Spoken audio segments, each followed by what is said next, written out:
Hi, எல்லாரும் எப்படி இருக்கீங்க? இந்த வீடியோவில் வந்துட்டு நீயா நானா ஷோ மாதிரி விஜய் டிவியில் ஒரு ஷோ பண்ணியிருக்காங்க.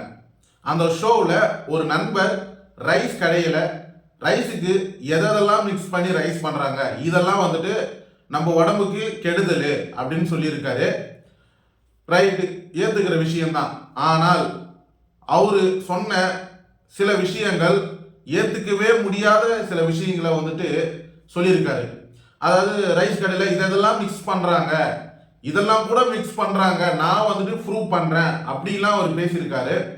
சரி, ஓகே, அவர் அந்த விஷயங்களை சொல்ல சொல்ல இப்படிலாம் கலக்குறாங்களா அப்படின்ற மாதிரி நமக்கே ஒரு டவுட் வந்து, எப்பா இதோட வந்துட்டு நம்ம ரைஸே சாப்பிடக்கூடாது அப்படின்ற மாதிரி தான் நமக்கு தோணுது.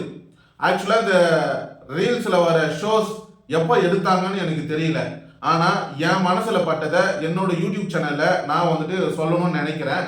அதுக்காக தான் இந்த வீடியோவை நான் எடுத்திருக்கேன். மற்றபடி வந்துட்டு எந்த ஒரு நோக்கத்துக்காக இந்த வீடியோவை நான் ரெக்கார்ட் பண்ணலை. என் மனசில் பட்டுது. நான் ஒரு ரீல்ஸ் பார்க்குறேன். ரீல்ஸ் பார்க்கும் பொழுது எனக்கு என்ன தோணுது, அவர் என்னென்னலாம் பேசியிருக்காரு, அதை குறித்து எனக்கு தெரிஞ்ச சில இன்ஃபர்மேஷனை உங்ககிட்ட ஷேர் பண்ண போகிறேன்.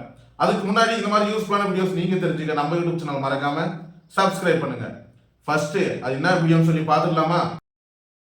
எந்த உணவு மிக மோசமான ஜங்க் ஃபுட்ல? ஃப்ரைட் ரைஸ், அப்புறம் கலர் போட்டு பொரிக்கிறாங்களா சிக்கன், இதெல்லாம் அது இது ரொம்ப கெடுதல் நான் சொல்றேன். ஒரு ஃபாஸ்ட் ஃபுட்டை நான் ஃபாஸ்ட் ஃபுட் சென்டர் வச்சிருந்தேன்.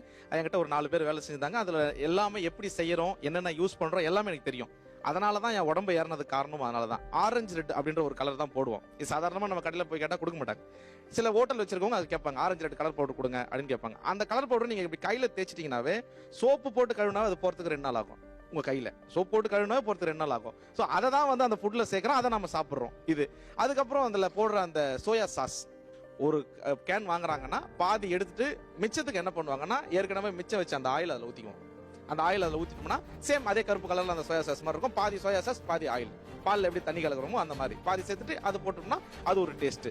ஒயிட் பெப்பர், எல்லாரும் சொல்லுவாங்க ஒயிட் பெப்பர் போட்டால் தான் அந்த fried rice taste. White pepper பார்த்தீங்கன்னா சாதாரண ஒரு 50 கிராம் 130 ரூபா 140 ரூபா ரேஞ்ச் வரும். 140 ரூபா கொடுத்து வாங்கி ஒருத்தர் 60 ரூபாய் 70 ரூபாய்க்கு ரைஸ் விற்க முடியாது. அப்போ என்ன பண்ணுவான், ஒரு 130 ரூபா கொடுத்து வாங்கினான்னா அதில் வந்து பார்த்தீங்கன்னா கோலமாவு ஆட் பண்ணுவான். கோலமாவு ஆட் பண்ண ஒயிட் பெப்பர் இருக்கு. நான் நடத்திருக்கேன் ஹோட்டல். நீங்க இதுல என்ன கேட்டீங்கன்னா நான் பதில் சொல்றேன். நீங்க கூப்பிட்டா இன்னைக்கு கூட வாங்க, எந்த ஹோட்டல்னாலும் நான் கூப்பிட்டு போய் காமிக்கிறேன். ஒயிட் பேப்பர்ல அதை சேர்ப்பாங்க. இந்த ரீல்ஸ்ல வந்துட்டு நீங்க பார்த்துருப்பீங்க, 3 விஷயம் அவர் முக்கியமா வந்துட்டு மென்ஷன் பண்ணியிருப்பாரு. அது குறித்து அவரோட விளக்கத்தை சொல்லியிருப்பாரு. கேசரி பவுடரு, ரெட் ஆரஞ்சு அப்படி ஒன்று இருக்குது. அப்புறம் வந்துட்டு பார்த்தீங்கன்னா சோயா சாஸில் ஆயிலை மிக்ஸ் பண்ணுறாங்க. ஒயிட் பெப்பரோட விலை 50 கிராமே 100 ரூபாய் கிட்ட போகும். ஆனால் அதுக்கு கூட கோலமாவு மிக்ஸ் பண்ணுறாங்க. அப்படியே வந்துட்டு பார்த்தீங்கன்னா, சரி ஓகே, கேசரி பவுடர் சொல்கிறாரு, ரைட்டு. நான் வந்துட்டு பார்த்தீங்கன்னா அது வந்து உடம்புக்கு கெடுதல் தான். ஆனால் சோயா சாஸில் ஆயிலை மிக்ஸ் பண்ணுறாங்க அப்படின்னு சொல்லிட்டு சொல்கிறாரு. ஒரு கேனு வாங்கினா பாதி எடுத்துட்டு மீதி இருக்கிற ஆயிலை அது கூட மிக்ஸ் பண்ணுறாங்க அப்படின்ட்டு. ஒரு தனிப்பட்ட நபருக்கு தெரியும், ஒரு சோயா சாஸு தண்ணி மாதிரி இருக்கும். அந்த சோயா சாஸை ஆயில் மாதிரி வந்துட்டு யூஸ் பண்ண மாட்டாங்க, தண்ணி மாதிரி தான் யூஸ் பண்ணுவாங்க. ஒரு ரைஸ் கடையில் போயிட்டு நம்ம ஒரு ரைஸ் கேட்குறோன்றப்போ நம்ம எதிர்க்க தான் அந்த சோயா சாஸை மிக்ஸ் பண்ணுவாங்க.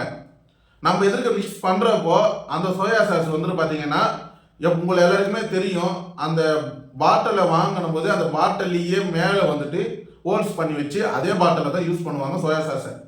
இந்த மாதிரி யாரும் மிக்ஸ் பண்ணி யூஸ் பண்ண மாட்டாங்க. அப்படியே பண்ணால் கூட நமக்கு தெரிஞ்சிடும். இது ஒன்று. ஒயிட் பெப்பர் அப்படின்ற ஒரு மென்ஷன் பண்ணியிருக்காரு. அதுக்கு முன்னாடி நானும் கடையை நடத்தியிருக்கேன் அப்படின்றதையும் சொல்லியிருக்காரு. ஒயிட் பெப்பரில் அரிசி மாவு கலப்பாங்கன்னு நான் கேள்விப்பட்டிருக்கேன். ஆனால் அரிசி மாவு வந்துட்டு பார்த்தீங்கன்னா ஒயிட் பெப்பர்ன்றது நெடி அதிகமாகும் அப்படின்ற ஒரு காரணத்துக்காக அரிசி மாவு கலப்பாங்கன்னு நான் கேள்விப்பட்டிருக்கேன். ஆனால் இந்த நண்பர் வந்துட்டு சொல்கிறாரு கோலமாவு கலப்பாங்க அப்படின்ட்டுன்னு. இதை சத்தியமாக நான் ஏற்றுக்கவே மாட்டேன். ஒரு கோலமாவை வாயில் வச்சோம்னா அது மண் மாதிரி நரன்னு இருக்கும்.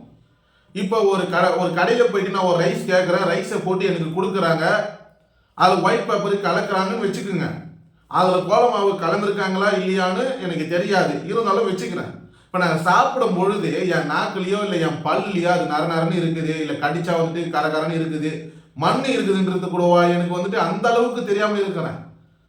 இது வந்துட்டு பார்த்தீங்கன்னா ஒரு தொழில் பண்ணுறாங்கன்றப்போ அதை வந்துட்டு நம்ம அதோட விமர்சனத்தை நம்ம பெருசாக்கி அந்த தொழிலே பாதிப்பு அடையாத அளவுக்கு சோசியல் மீடியா வளர்ந்துருக்கு. இவர் கடை வச்சு நடத்திருக்காரு, நானும் நடத்திருக்கேன் அப்படின்றப்போ இந்த விஷயம்லாம் நீங்க தான் பண்ணியிருப்பீங்களே தவிர்த்து வேற எந்த கடையிலையும் பண்ணியிருக்க சான்ஸே கிடையாது. இதை நீங்க தான் பண்ணியிருப்பீங்க. இப்ப மற்றவங்களுக்கும் இதை குறித்து ஒரு ஐடியாவா நீங்க சொல்லியிருக்கீங்க, கரெக்டா இல்லையா? அதாவது ஒரு ரைஸ் கடைக்கு நம்ம போயிட்டு நம்ம ஒரு ரைஸை வாங்கி அன்னம் நம்ம வந்துட்டு சாப்பிட்றோம். அது சாப்பிட்றதுக்கு தான் நம்மளுக்கு பசி ஆறும் தான் நிம்மதியாக இருக்கும். ஒரு தொழில் பண்ணுறவங்க இவ்வளவு கேவலமான விஷயத்தெல்லாம் கலந்து தொழில் பண்ண மாட்டாங்க. ஒரு உடம்புக்கு எந்த அளவுக்கு நல்லதோ அந்த அளவுக்கு தான் அவங்க பண்ணுவாங்க, எந்த அளவுக்கு ருசி கொடுக்குமோ அந்த அளவுக்கு தான் ருசி கொடுப்பாங்க. அதாவது இந்த ஒயிட் பேப்பரு எந்த ரைஸில் கலப்பாங்கன்ற ஒரு விஷயம் இருக்குது. நம்ம ஸ்ட்ரீட் ஃபுட்டு ரைஸ் கடைலாம், இப்போ ரோட்டு ஓரத்துலலாம் ரைஸ் கடை வச்சுருப்பாங்களே சின்ன சின்ன கடைகளில், அவங்களாம் வந்துட்டு கார தூளை போட்டு ரைஸை செவன்னு கொடுப்பாங்க. அதே மாதிரி இன்னொரு ரைஸும் இருக்குது, அது வந்துட்டு பார்த்தீங்கன்னா ஒயிட் ரைஸுன்னுவாங்க. அதுலேயும் வந்துட்டு பார்த்தீங்கன்னா எல்லாமே செஞ்சுருப்பாங்க, ஆனால் அந்த ரைஸ் மட்டும் செவன்னு இருக்காது, ஒயிட்டாக தான் இருக்கும்.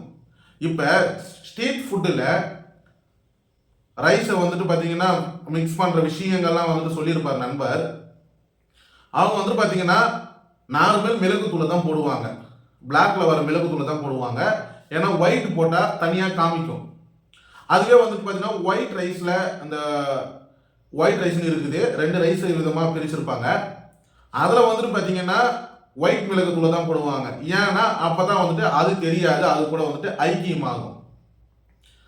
அப்போ ஒரு ரைஸ்ன்னு எடுத்துக்கிட்டிங்கன்னா இந்த மாதிரி விஷயம்லாம் கலப்பாங்க. இதெல்லாம் வந்துட்டு உடம்புக்கு கெடுதல்னு தெரியுது, அப்படியா போய் சாப்பிட்றீங்க அப்படின்ற கேள்வி நான் கேட்டுக்கிறேன். எந்த ஒரு பொருளுமே அவ்வளோ சீக்கிரத்தில் வந்துட்டு நம்ம சாப்பிட்றப்போ சாப்பிட்டவுடனே எஃபெக்ட் கொடுக்குதுன்னா அது உண்மையாலுமே கெடுதல் தான். சாப்பிட்டுட்டு கொஞ்ச நேரம் கழிச்சு நம்ம இருக்கிற வழியை பார்க்குறோம், நம்மளுக்கு வந்துட்டு பார்த்தீங்கன்னா எந்த ஒரு, அதாவது எல்லா பொருளுமே கெடுதல் தான். Kolamaavu கலக்கிறாங்க, oil கலக்கிறாங்க, kesari powder கலக்கிறாங்க, right. யார் செய்கிறாங்க? ரைஸ் கடை வச்சிருக்க நீங்க தான் செஞ்சிருக்கீங்க, நீங்க தான் சொல்லியிருக்கீங்க. இந்த ஐடியா உங்களுக்கு மட்டும் தான் தெரிஞ்சிருக்குது. இப்போ உலகம் முழுவதும் தெரியற அளவுக்கு நீங்க அந்த விஷயத்த சொல்லிட்டீங்க. இப்படியும் நாங்கள் ஏற்றுக்கலாம், வேற எதுவும் கிடையாது, இப்படியும் நாங்கள் ஏற்றுக்கலாம். ஆனால் சாப்பிட்ற விஷயத்துல யாருமே சரி எந்த ஒரு விஷயத்தையும் கலக்க மாட்டாங்க, நம்பி நம்ம சாப்பிடலாம். ஆனால் வந்துட்டு இந்த மாதிரிலாம் ஏன் சொல்கிறாங்க பேசுகிறாங்க? ஒரு கோலமாவுல மண் இருக்குது, அந்த மண் சாப்பாடில் கலந்துருக்குது, நம்ம சாப்பிட்றப்ப அது கூட தெரியாமல் இருக்கும். ஒரு ஒயிட் பேப்பரில் அரிசி மாவை கலப்பாங்க, அது வந்துட்டு பார்த்தீங்கன்னா ஏன்னா காரத்தை கம்மி பண்ணேன். ஆனால் வந்துட்டு கோலமாவு யாரா கலக்கிறாயப்பா நீ சொல்கிற அளவுக்கு, இதில் வேற ப்ரூஃப் வேறு பண்ணுறேன்னு சொன்னீங்க, ரைட்டு, ரொம்ப சந்தோஷம். இந்த வீடியோவை ஏன் எடுத்திருக்கேன் அப்படின்னு பார்க்குறப்போ, இந்த ரீல்ஸை பார்க்குறப்போ எனக்கே வந்துட்டு டென்ஷனாக இருந்தது. எப்போ ரிலீஸ் ஆயிடுச்சு, எப்போ ஷோ நடந்தது, எந்த ஒரு விஷயமும் எனக்கு தெரியாது.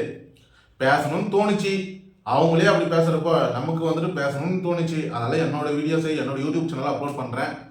பார்க்குற ஆடியன்ஸ் வந்துட்டு இப்படிலாம் ரைஸ்லாம் கலந்துட்டு இருக்காங்க, இப்படிலாம் செய்கிறாங்க அப்படின்னு சொல்லிட்டு நீங்கள் வந்துட்டு வருத்தப்படாதீங்க.